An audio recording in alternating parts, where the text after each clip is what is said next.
What's good, people? It's about that time to randomly relate, reverse rant, snow. Hey, cheers. Now, Billy Joe Saunders has been trying to get a fight with Canelo. We know that Team Canelo brought up Billy Joe Saunders' name not too long before he decided to fight Callum Smith. Now, before that, we heard his name brought up. But then after they brought his name up, they also, I think like the following week,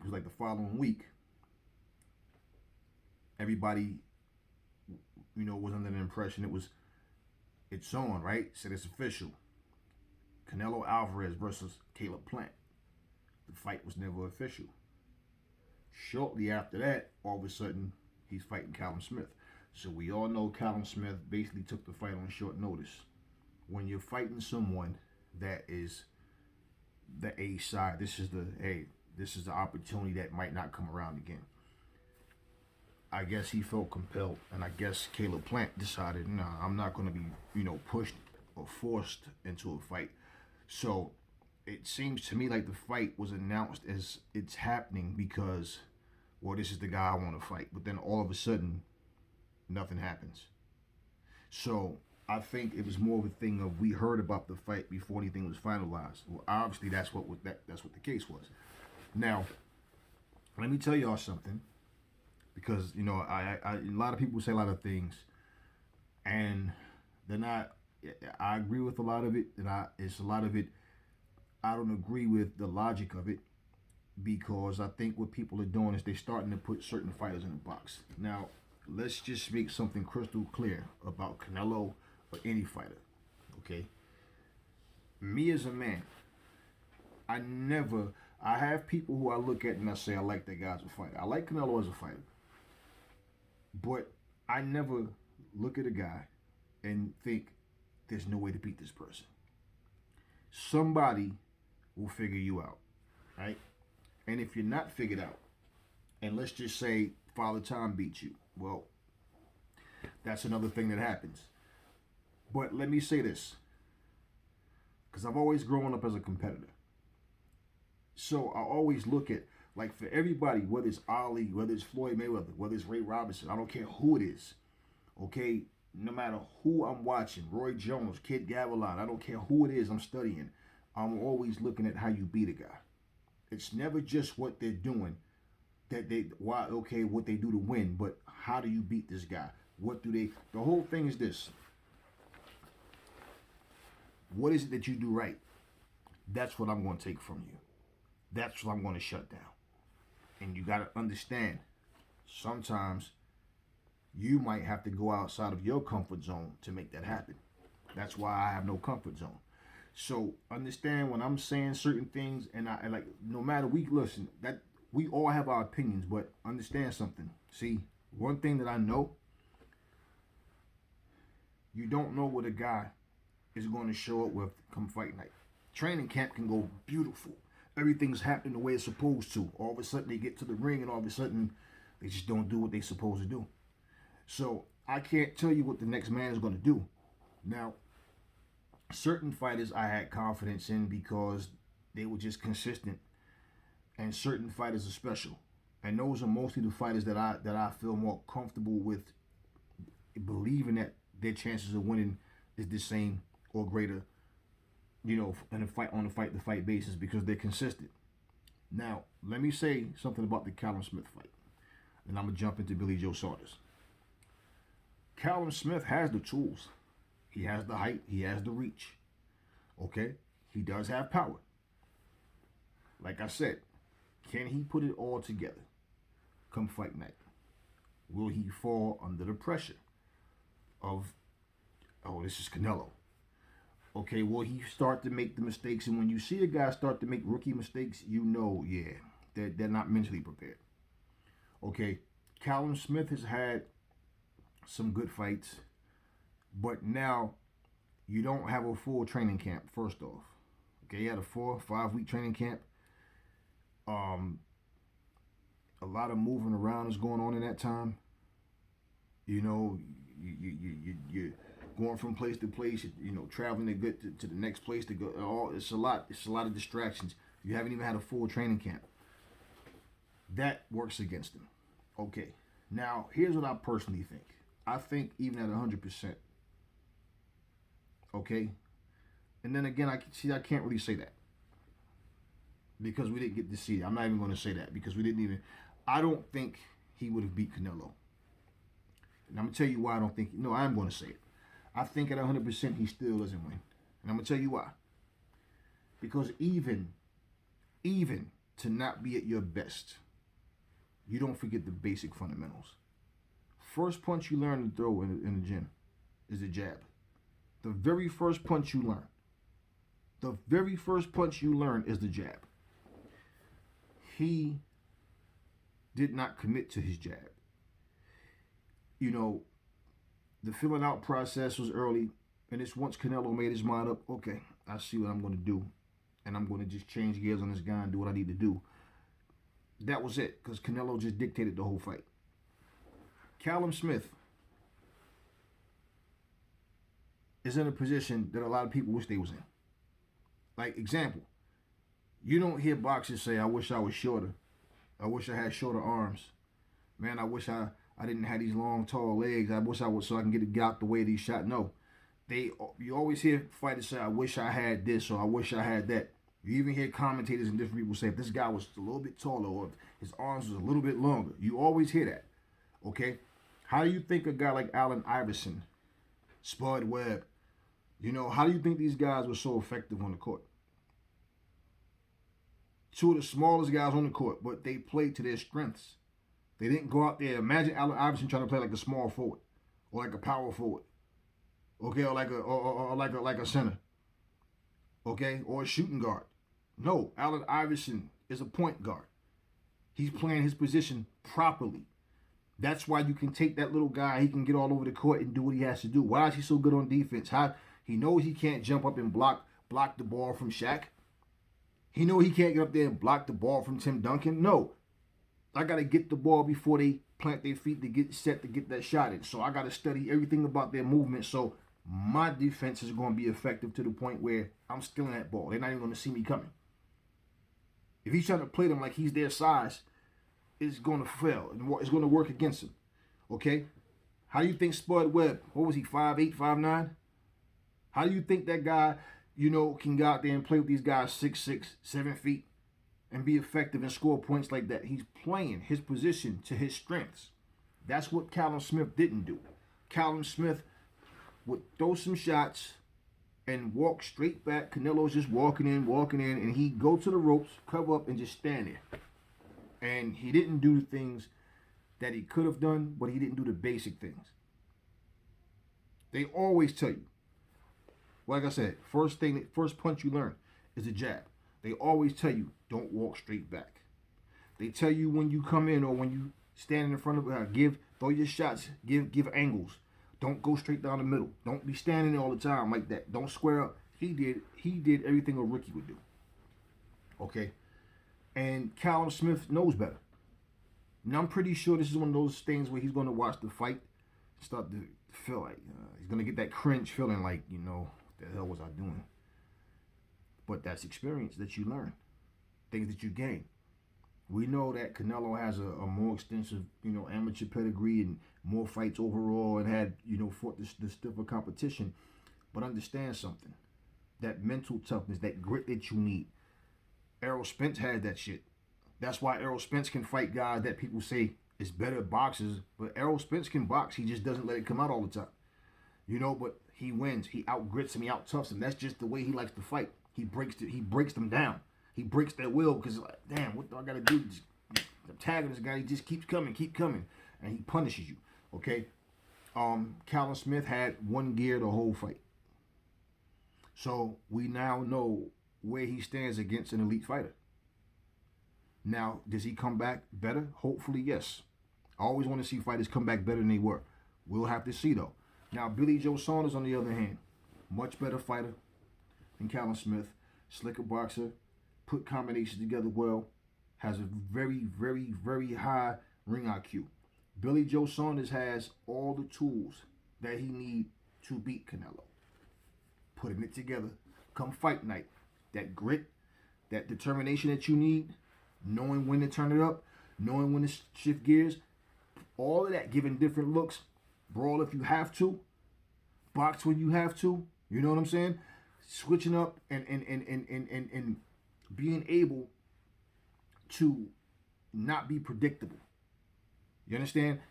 It's, to me, that's what that's going to come down to. See, people got this picture in their head like Canelo's going to go in and just blow Billy Joe out. The thing with Billy Joe is this. He understands. He said it out of his own mouth. He understands he needs that big signature step-up fight.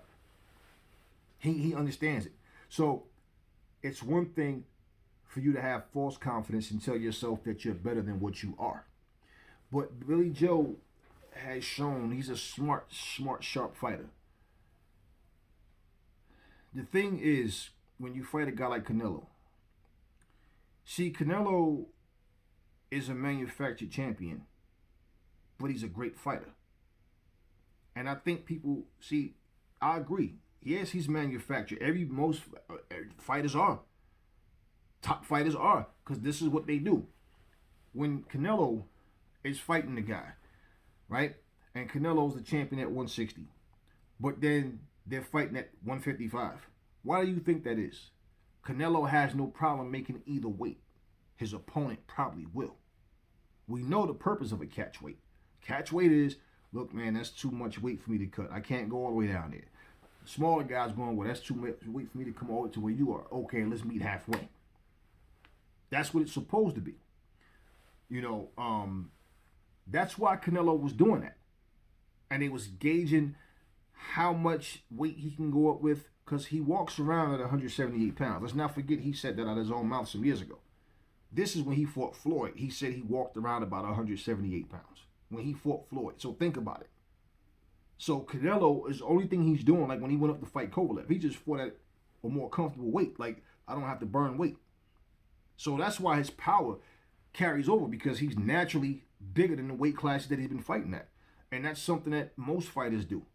Most fighters you find, they're losing weight to come down. They're not gaining weight to stay at the same weight class. Like if you fight at 154, it's not like you're walking around 145 pounds. You have to keep gaining, 9 pounds to go up.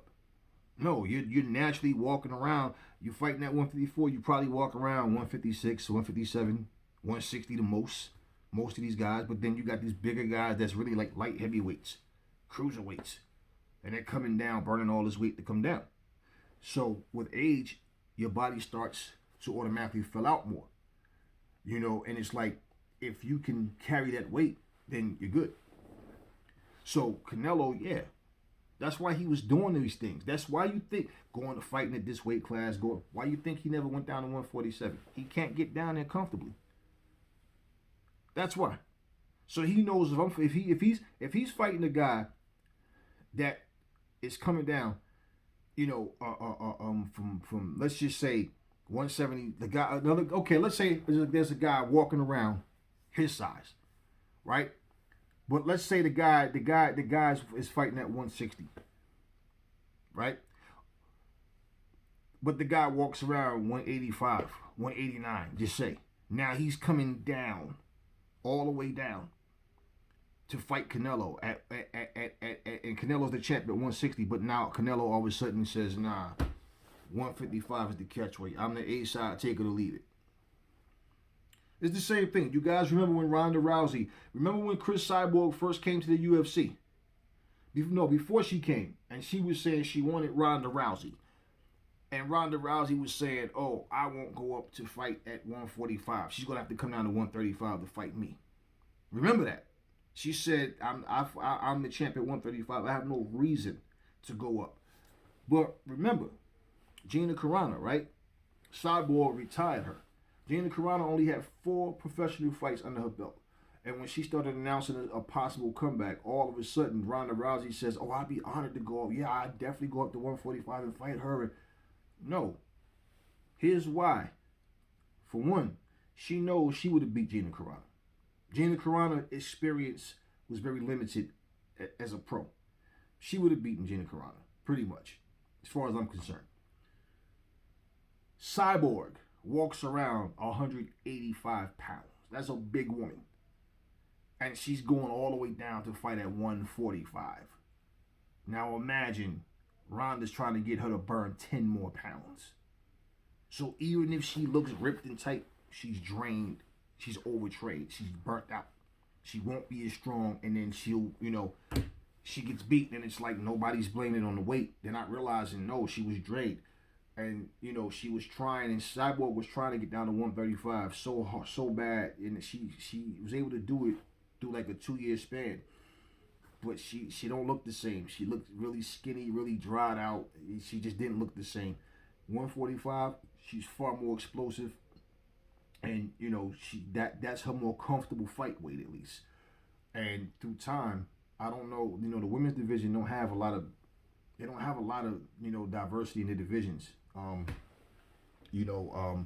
But anyway, that was the whole point.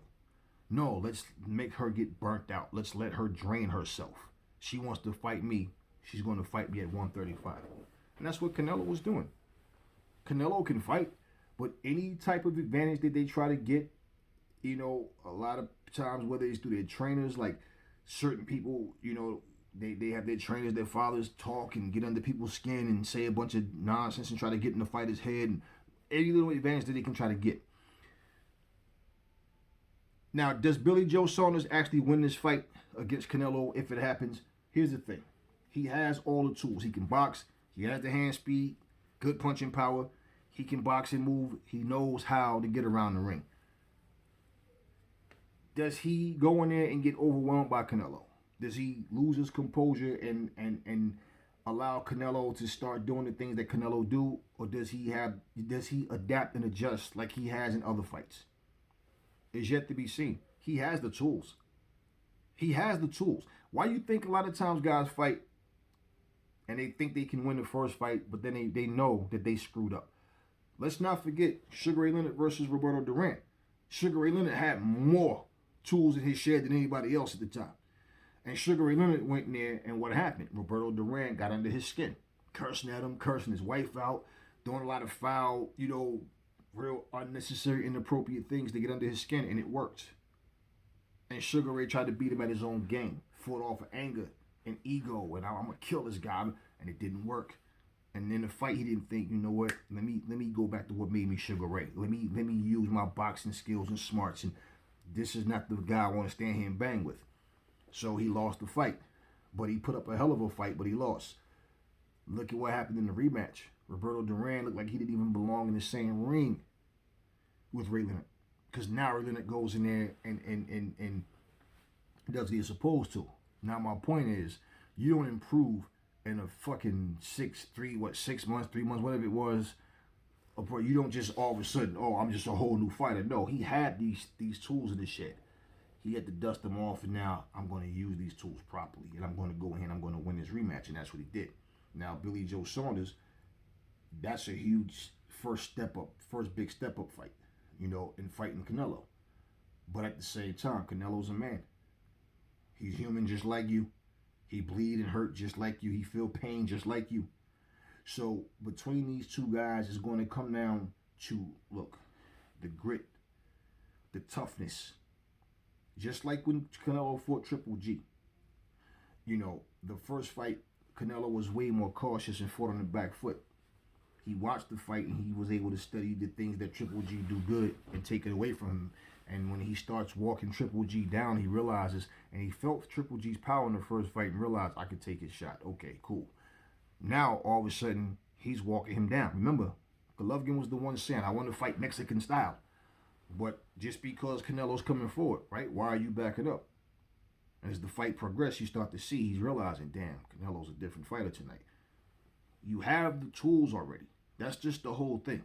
So when the guy loses, it's not because, I just had a bad night. No. He used his game plan better than you did. So in the rematch when they fought, he's walking Canelo's walking Triple G down. Triple G's fighting on the back foot. I don't agree at all that, oh, you give the fight to Canelo because he was the aggressor. No. No. People saying, but he said he wanted to fight Mexican style. It got nothing to do with it. There's no such thing as Mexican style rules, okay, in boxing where, oh, you have to fight this way or you get points taken. No. At the same time, if you watch that fight, you see the toughness. Triple G could take the punch. Canelo could take the punch. Conditioning wise, it's like Canelo was throwing combinations. Even when the shit wasn't landing, it was just quick, crisp shots, and judges get fooled by that a lot of times. The crowd goes crazy over everything he does. So it may appear to the people watching that he's winning the fight, but at the end of the day, if Billy Joe Saunders studies anything that Canelo does, one thing you gotta understand with Canelo, he's calm and he's patient. That's because he believes in his skill set. That I'm either going to knock you out or I'm going to wind up taking over this fight. But I'm going to switch up and give you different gears. And I've been speaking about shifting gears for about 2 straight months now, because it's like guys are coming in the ring and they're great at one thing or very good at one thing, but that's it. When they have to switch gears, they're lost. You know, we've seen guys like David Reed, like they was really, like he was a real promising prospect, and we saw he looks great against C-level fighters, B- fighters, but when he get there with B+, A+ fighters, even A- fighters, he couldn't handle them. Same with Fernando Vargas, good fighter, but when he got in there at the very top, I mean, we've seen guys like Jesse James lay out. You know, we found out that Shane Mosley couldn't handle boxers. He could handle brawlers. He could handle guys that stood in front of him and just tried to bang. He just couldn't handle boxers. So, you know, same with Zab Judah. It's like you can look and watch and you study guys that oh, this dude is good. But then you watch them and you start to see, okay, he can't handle this kind of style. Look at what Adrian Broner used to be. Start with Marcos Maidana. We found out Adrian Broner does not like pressure at all. At all. So, I think Billy Joe Saunders has a great chance. I think he's a better fighter than Callum Smith is, first off. And much sharper than Callum Smith. Callum Smith is a guy that if he learns to fight, okay, if he learns to fight like a tall guy and not like a short guy, because that's how he fights. Letting guys get on the inside and pounce on his body. He covers up well, but he couldn't do that against Canelo. It didn't work. And I said he needs to stay off those ropes, because the way Canelo throw his shots and with his hand speed and timing, I'm figuring, no, you don't want to do that. You need to keep it in the center of that ring. You stay behind that stick all night. Always popping that jab. Keeping your arms out. Lennox Lewis is great for that. Lennox Lewis don't pull his jab from back here. Lennox Lewis keep his hand out here. So he just pop. He's not trying to knock your head off with the jab. But it's that range finder. Okay, yeah, I'm gonna keep you right here. Canelo's not coming in like Tyson. Canelo's, if you watch him, he's just walking right in. And then he throws a shot, he'll slip, then you know, try to throw up top. You know, Canelo's 5'8", man. There's no way you should be this tall. Your opponent's this tall. And instead of you fighting him from here, you guys are this close. And that's what Callum Smith let happen. I think Billy Joe Saunders, being a student of boxing and understanding that, you know, it's better, okay, to be a fighter that uses his smarts and not stand there and take punishment. Like I said, if he understands what he has to do and he understands I have to execute, hey, I'm going to take some shot. We fighters, man. That's what we do. I might have to take a shot, but I'm going to light you up. I'm going to get mine. And the thing about a game plan is, see, a fighter can change. Mistakes that you see them make, they might not make those same mistakes. That's why I say it's always good to look at what they do. What are their strong points? What do they do good? That's what you try to take away. That's what you try to nullify. And I think that Billy Joe Saunders understands that. Now, whether he actually wins or not, it depends on what he shows up and do on fight night. Because he has everything in his arsenal to beat Canelo. Everything. Does he have the mental toughness? Does he have that grit that even if you break my fucking rib, I'm still gonna come? You break my jaw, I'm still gonna come. You know, we'll see. Hopefully, you know, and Canelo is saying he wants to, you know, unify at 168. I'm seeing, You know, Benavidez, a lot of people are bringing that fight up now, saying, you know, what's going to happen. Well, we don't know, and it's yet to be seen. But anyway, look, this is all I'm going to say on this video, and I will catch y'all on the next one. Never fall in love with lies. Remember, the truth brings hate out of people. Out.